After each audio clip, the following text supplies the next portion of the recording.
Welcome to Making MarTech, where we spotlight innovative MarTech companies and leaders who are driving growth, highlighting valuable insights and actionable strategies to stay ahead in this industry. Today, we're joined by Pat Ahern, Managing Partner at Intergrowth.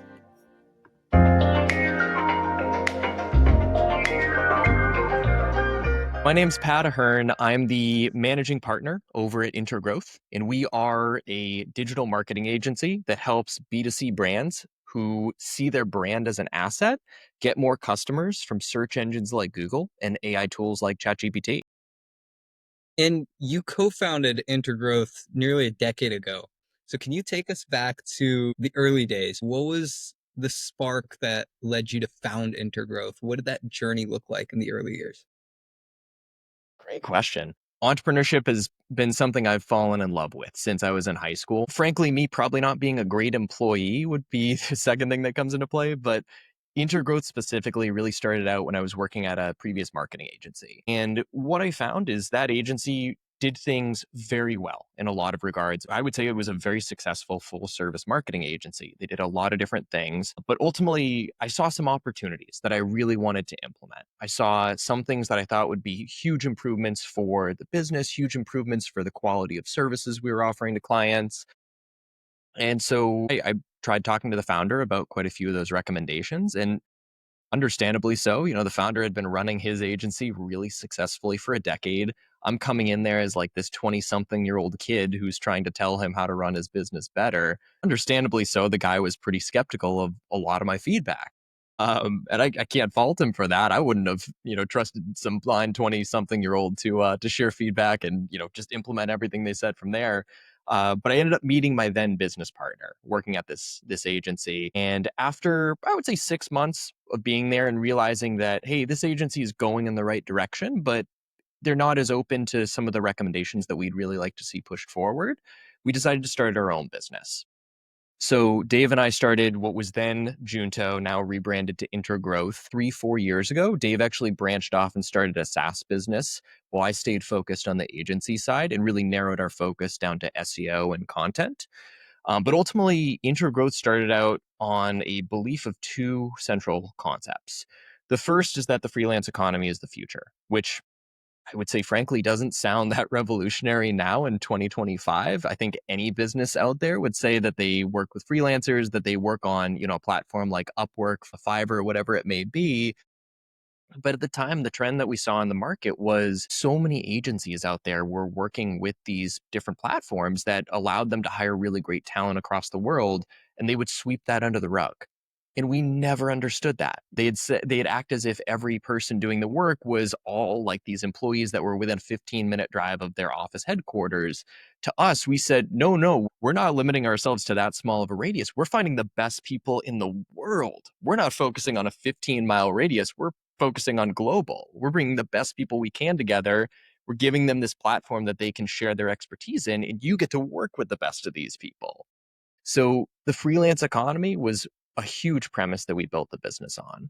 But the second big thing we saw, and I still feel this is an issue with a lot of agencies oftentimes will bring in really great people who are exceptional at one area of the business or the other, whether it be email marketing, whether it be SEO, content writing, you name it.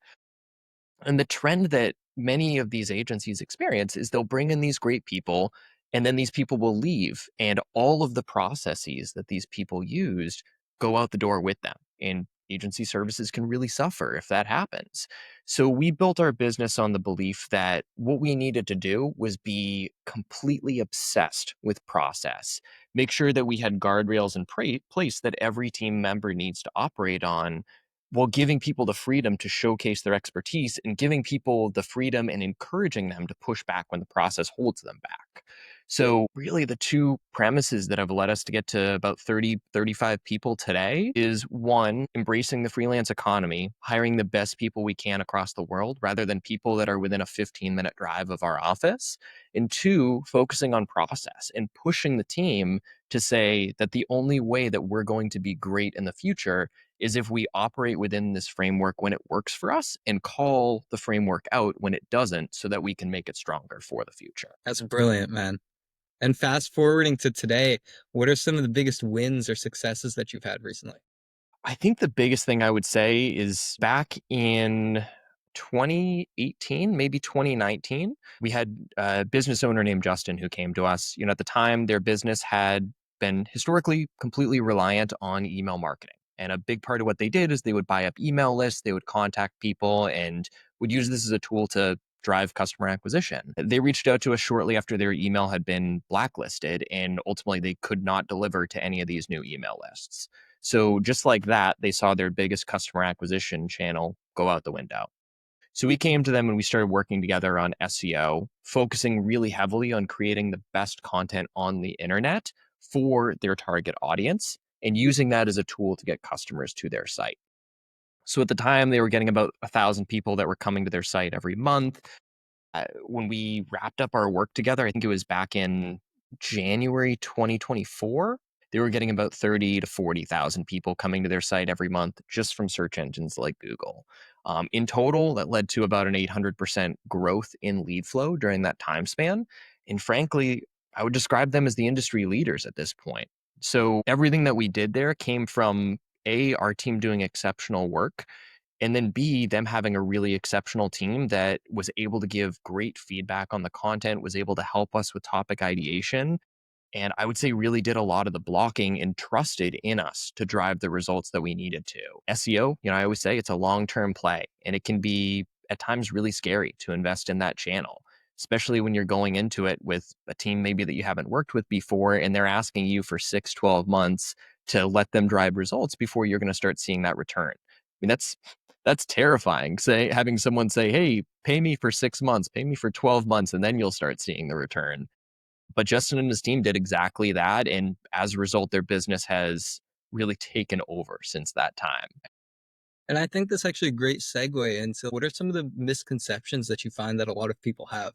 I would say the first thing is SEO is really hard to accurately benchmark growth for. I would say in the early days of our company, we tried to forecast how much we would expect to grow a specific business based on specific growth benchmarks, specific content investments, you name it.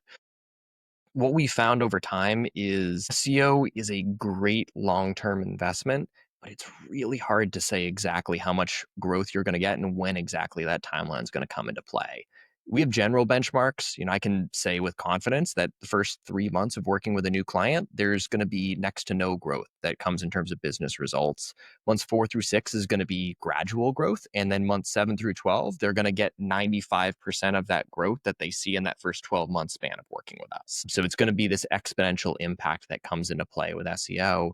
But beyond that, I like to say if you're working with a team that says that they're going to get you results within a very specific time parameter, if they promise you anything in terms of first page rankings, I'd be really skeptical. I have yet to see any sort of accurate forecasting tool, especially if it's less than a 12-month time window. So approach with caution if you hear anyone making you a promise of results that comes into play. The second thing I would say that comes into play is I talk to a lot of businesses who almost look at SEO as this either one-time thing or this checkbox mentality where they say, oh, we have a team that's doing SEO for us. We're totally covered here. In reality, there's different degrees of investments you can put into SEO. So there are some firms out there that will quote you $500 a month for SEO.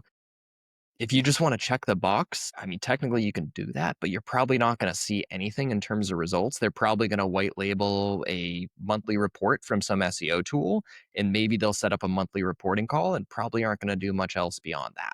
On the other hand, there are some great SEO firms that are charging like 20K a month for services. For us, we're typically in like the 4 to 8K per month range. Some businesses are a little bit higher, some are a little lower, but we feel that's a really good number for businesses that are doing about 2 to 20 million in annual revenue to invest in SEO while still growing exponentially over time. So, abridging that a little bit, SEO is definitely not a one-time thing. It's something you can invest in the long term and can see incredible business growth from. But on top of that, SEO works in a much different manner than that checkbox mentality. If you invest in writing 4 articles a month, you're going to see way better results than if you're writing 2 articles per month, let's say. All things equal, assuming you're writing good quality content. So those are some of the first things that really come to mind for me. And I think that's a great way to frame it because a lot of the times what people forget is like, you do get what you pay for, right? And I think one of the best analogies that I've heard when it is advertising is like a 401k. You're going to put investment into it now, but you're not going to see returns for a while. But you got to be okay with that because you're investing for the long term. And if you expect to go and see results overnight, that's just unreasonable. I love that. And I would even take it a step further than that. I love that analogy. Oftentimes I've thought of SEO as really playing one of two approaches. Let's take the investing equivalent example because that's brilliant. One, SEO can be your primary business growth driver.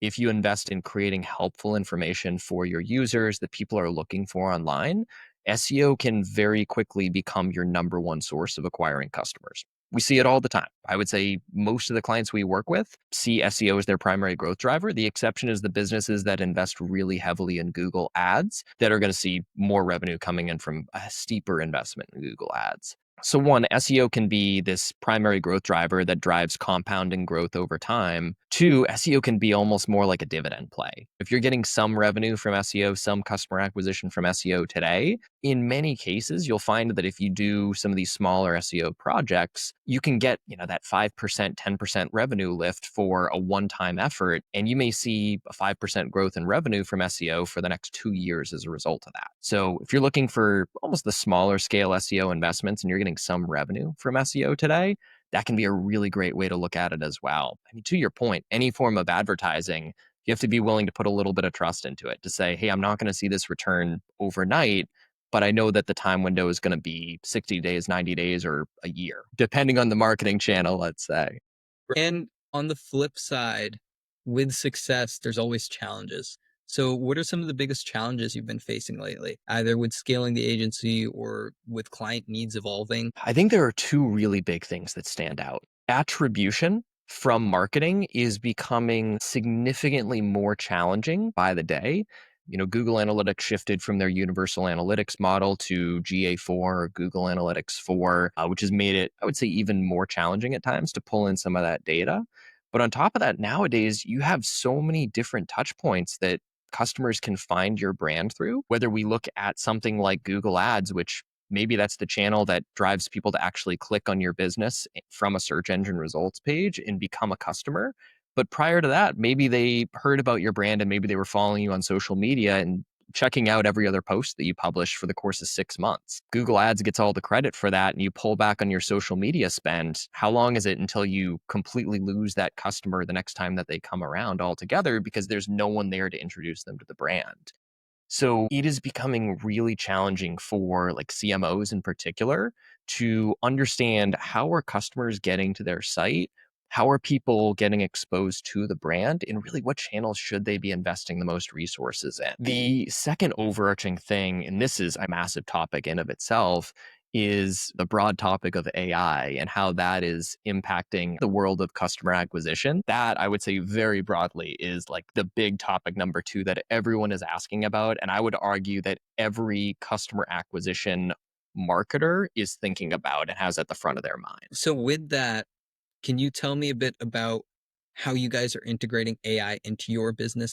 I would say I am really excited about AI. I come at it from an angle of, I like to think of it as a healthy degree of skepticism. So the overarching sentiment that I have on AI today, specifically large language models, is treat AI as a virtual assistant that will stab you in the back if you place too much trust in it. And what I mean by that is AI is exceptional at doing a lot of things. That being said, AI also has a track record of hallucinating or making up facts. It has a track record of making up sources that don't exist. There are certainly some legal and ethical concerns that come into play in terms of if AI generates something for you, who truly owns the rights to that content that it creates. So with that, if you approach it as AI is a tool that is way better at human beings at certain activities, but has some risks that come with it, you can use it as this really incredible resource that's going to help you to get maybe 2x more output from your normal work than you would otherwise. So a couple things I always like to clarify, we're a team that largely focuses on writing blog content, writing product page content, and doing technical SEO and link building for clients. So content creation is a huge part of what we do. We run a lot of tests on sites that we own as a company to see how far can we push the envelope with AI, how good a job can we do of creating content that sounds like a human being through AI. We do not use AI for any content that we are creating for clients. That being said, there are things that we will use AI for in the content creation process. So a couple tangible examples. Let's say that I'm running a razor blade company. One really helpful use case for AI is if I'm trying to come up with content ideas for a razor blade company, maybe what I do is I go to ChatGPT and I say, hey, ChatGPT, give me 20 potential blog topic ideas that a 16-year-old who has never shaved before and is about to buy their first razor blade might be asking or might be struggling with before they actually go out and buy a razor blade. Within those 20 ideas, maybe 15 of them are garbage. But if 5 of those ideas actually carry some potential, that just saved me like a 2-hour brainstorming session to come up with those 5 ideas. So from there, I can take those 5 ideas, I can conduct my own research, either A, looking at my existing customers and see, hey, is this something that I've seen come up in customer support emails? B, I can look on social media and see, is this a topic that people are talking about on Reddit or whatever other social channel I care the most about? C, I can plug it into a keyword research tool that's going to help me to see, are people actually going to search engines like Google and looking for these types of topics? And I can validate with relative ease, are these topics that people are actually interested in hearing about? And if so, that's great. Maybe I have 5 really great topics. Call that 2 months of my content strategy. They're accounted for. And it took 5 minutes of talking to AI tools and maybe another 15 minutes of me doing some back-end research. Topic ideation as a starting point, really powerful tool. Where it can be dangerous, where you can have that virtual assistant potentially stabbing you in the back, is if you ask ChatGPT to predict 20 blog topics that people are interested in looking for, and you just blindly say, oh, those are 20 topics that we're going to write about. That's our entire year of content strategy. There's no validation of the outside market. There's no validation that people actually care about those topics, but maybe 5 of them are great. Second big opportunity that can come into play, AI is really exceptional at playing devil's advocate. So one of my personal favorite things to do, if I write a blog article about a topic, especially if I'm baking some assumptions into that blog article, maybe I'm assuming specific pain points that my reader has. Maybe I am assuming the way that someone might respond to a particular argument that I'm making. I can ask ChatGPT, hey, take on the role of a CMO at a company that's doing $10 million a year in annual revenue. Read through this article in one, poke holes in the article for arguments that you don't feel are fully formulated or articles that you think are weak that you can poke holes in. 2, what follow-up questions would you, playing the role of the CMO, have after you read this article? And from there, you can take this feedback. Again, not all of it is going to be perfect, but let's say that a tool like ChatGPT gives you 10 ideas, and out of that, maybe 5 of those ideas are really pretty solid thoughts. Maybe they point out a couple arguments that you made that are frankly just kind of half-baked. Maybe they point out some really great follow-up questions, and out of those 10 follow-up questions, 5 of them are really solid. You can then use that to inform your article and take it to the next level so that you're using AI, and granted, you're using a lot of assumptions, but you're getting this outside perspective on your content that otherwise might be really difficult to do. Historically, if you wanted that sort of feedback, maybe you would have to send it out to 20 different CMOs and hope that 1 or 2 of them responded to your email. And even that is probably going to take a couple of weeks, and they're probably not going to read through your full 2,000-word article. So that's revolutionary, being able to do that. My other favorite thing that I love to use AI for is what I would broadly call synthesizing information. AI is really good at taking a large data set and either simplifying what that data set means, finding trends in that data set. Let's say you survey a bunch of your customers. You get 100 survey respondents to share feedback on all these different topics about your product, about your software. Plug that into ChatGPT and start asking it follow-up questions. Or better yet, plug it into Notebook LM along with other data points that you have about your customers, about your products, and look for trends in that data. We did this for a blog article that I published about customer acquisition for e-commerce brands. We took our entire season 1 of our podcast. I think it was 25 different guests that we had interviewed, probably 15 hours of audio. And we plugged all those different audio pieces into Notebook LM and just asked it follow-up questions and said, hey, tell us about some of the guests who talked about brand building. Tell us about some of the guests who talked about customer retention through email marketing. And we asked it to like just cherry pick. What are some quotes that stand out to you? What are some key takeaways? Again, playing the role of assuming it's going to stab you in the back, we also said, hey, pull together this specific timestamp and that specific audio transcript that you're referencing then when you pull together these data points.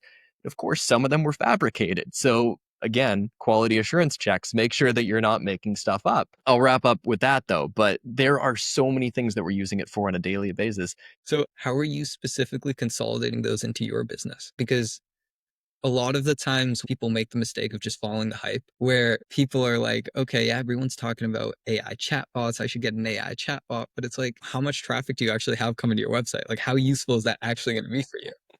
Should you be getting an AI chatbot, or should you instead be putting those resources into this process over here where you're losing like $10,000 a month? I feel like one's probably going to be a lot more profitable than the other, right? Yeah, I mean, as I always like to say, like, yeah, unlimited resources, it'd be great to do all those things, but we're capped in terms of what we can do as human beings and capped in terms of what we can do in terms as businesses. What I would say is I look at it from a couple lights. One, I set aside a little bit of time on my calendar every single week to test out new AI tools. And I would say a little bit of additional time on top of that to try and read various newsletters, whether it be like people in the SEO or marketing space that I really respect and want to hear the opinions of, or two, whether it be like different ways that people are using AI today. So I have two overarching time blocks, and three on top of that. Our team does something every month. We call it Whiteboard Thursday, where one member of our team sits down and ultimately walks through broadly, I would say, one thing, one tool, one exercise that they've been experimenting with and presents it to the rest of the team. So some of those are focused on AI tools. Notebook LM is one of the tools that I discovered from one of my team members, Chris, who did an entire session on it. And I love that tool. I use it all the time now. Similarly, Fathom is another tool that came out of that as well. We've tested out a couple different like SEO and AI integration tools. So those are, I would say, like the three learning data points that come into play where I get to assess, one, what are some of the potential AI use cases? And two, what are some of the potential AI tools that I should be putting more time into? And then having dedicated time every week that I can test them out and ultimately say, how high a priority is this? In terms of AI prioritization from there, what I would say I place the most focus on is asking the broad question of what are a couple of things that we can do this quarter? What are a couple of things we can do this month? And what are a couple of things we can do this week that are going to help us to grow based on the vision of the company? So, a couple really big things that come into that is going to be first and absolute number one priority is helping customers to grow their business, helping them to get more new clients, customers coming to them every day. Two, making sure that we're doing that profitably so that we can keep doing that in the long term. And three is trying to create a really exceptional place to work for every member of our team, whether they're a full-time employee or whether they're a freelancer on the team. So when I look at those three priorities, that's how I go about assessing like what sort of AI tools do we want to embrace today. I firmly believe that now is a time that regardless of how experienced you are in whatever your trade is, you need to, as an individual and as a company, be testing out AI and be stress testing the things that you do to ask yourself really to the best objective ability that you can. Are we going to enter a world where AI is going to be better at this particular task than I am? And if so, that's okay. Think about when the internet first came out, pre-internet, there were people that were doing a lot of things that now are done in a fraction of the time.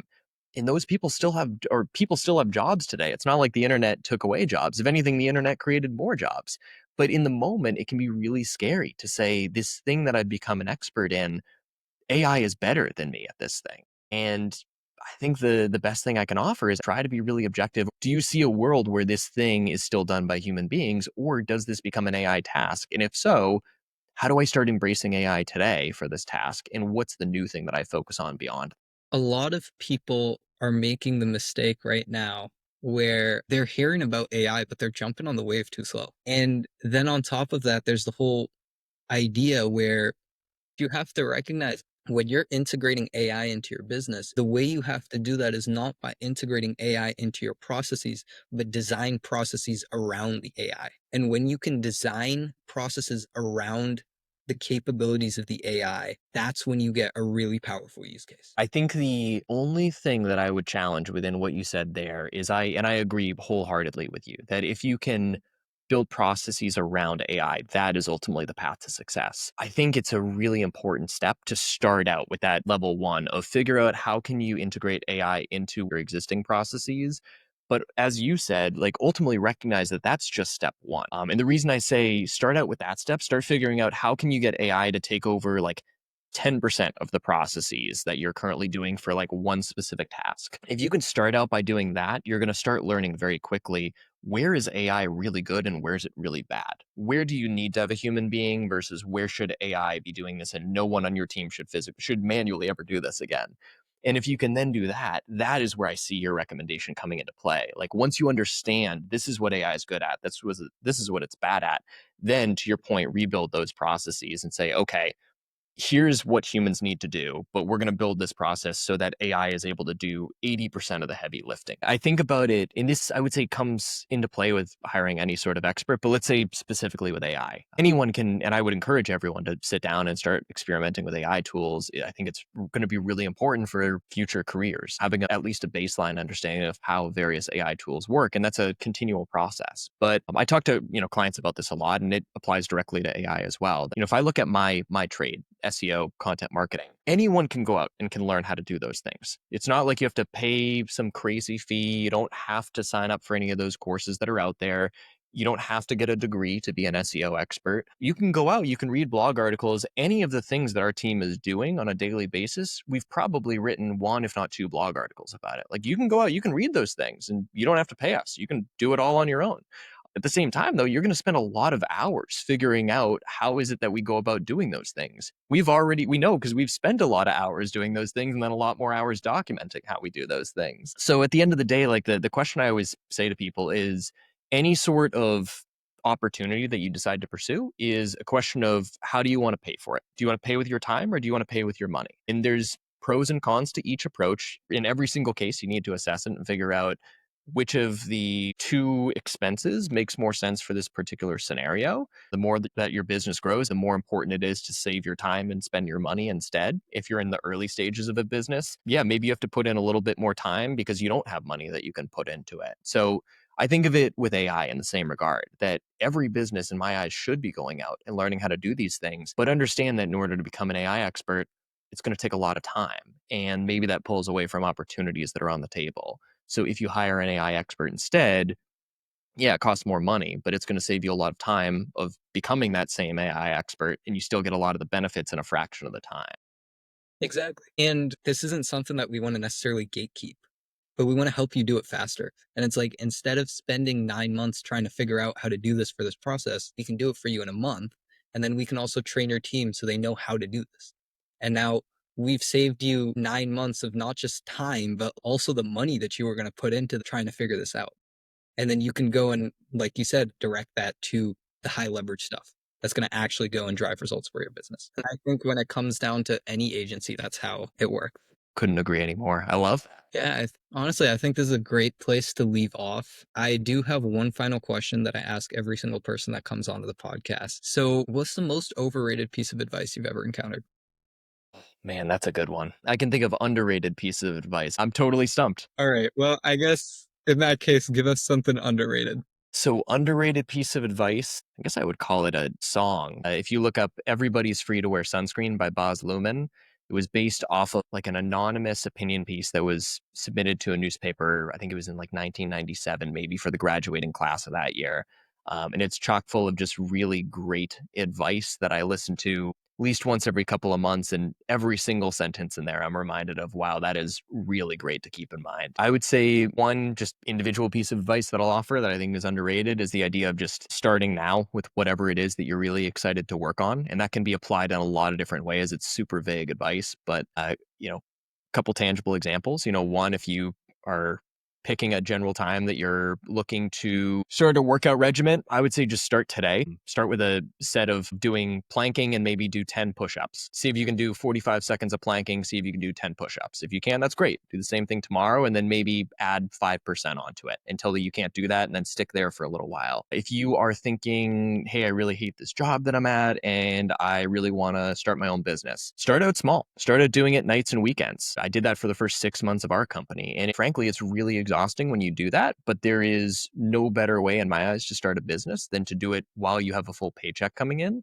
Because the reality is when you start a business, you're probably not going to have a paycheck coming in for that business if you're lucky for the first year. If you're unlucky, it might be a couple of years. So yeah, maybe the broad advice I'll offer that I think is very underrated is if you're looking to start something, just do it today. Start with a really basic version that you're going to be embarrassed about, a year, 2 years down the road if everything goes well. And try not to judge yourself too hard. Give yourself credit for just trying new things. Even if they fail, you're going to learn a ton from the experience. Awesome piece of advice, Pat. Awesome piece of advice, because it really just is about that, right? Become 1% better every day. And when you look back, you'll realize that you've grown a lot. So thank you, Pat, for coming on. It was a great conversation. Really fun. It was awesome having you on, man. It's been my pleasure. Thank you for having me on today. Of course. As we end today's episode of Making Martech, I'd like to thank all our listeners. If you enjoyed this episode, please make sure to share this and subscribe to our show so you don't miss the next one. I'm your host, Himnish Jindal, and I look forward to seeing you on the next episode.